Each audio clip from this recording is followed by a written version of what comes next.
Это весовая категория до 63 килограммов. Сейчас в атаке бурят Джамсо Ламаджанов из команды России, а его соперник чемпион мира Эльбрус Тедеев.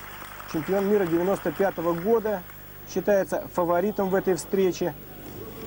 Но опять-таки оговорюсь, вот такое начало, что команда Украины проиграла первые две схватки.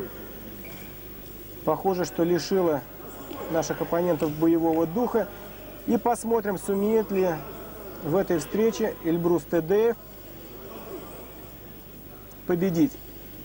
Еще раз скажем, что он фаворитом встречи считается, более опытен. Хорошо поставил на пяточку соперника, прихватил голеностоп и прошел к ноге. Сейчас, я думаю, не составит ему труда в итоге перевести Джамсо в партер. Да, он скинул его на ковер.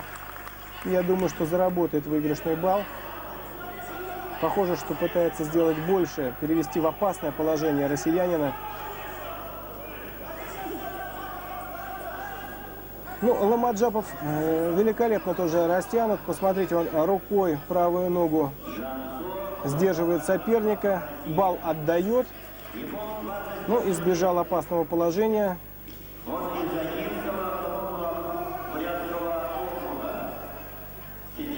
Один из коронных приемов, которые проводит Эльбрус Тедеев вот в борьбе лежа, это скрестный захват ног.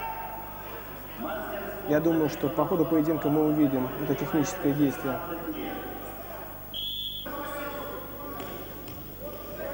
Не успел провести он атаку. Итак, опять активен Тедеев.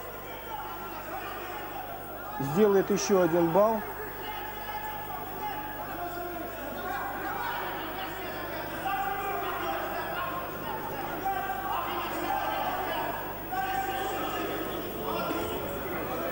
Вот посмотрите, какая интересная завязка. Вот сейчас может перехватить инициативу Ламаджапов. Растянул захват своего соперника, и самому нужно дотянуться до ноги.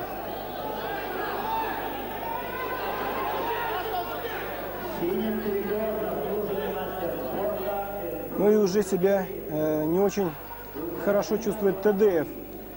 Отпустил руки и посмотрите, попал на великолепный переворот, и это туше, чистая победа. Вот этого, пожалуй, не ожидал никто, что чемпион мира будет положен на лопатки. Великолепная, красивая победа российского атлета. Третью схватку выиграли наши борцы, и, конечно, разочарован чемпион мира. Еще раз посмотрим с другой точки этот момент. Да, растянул своего соперника, ногой выбил.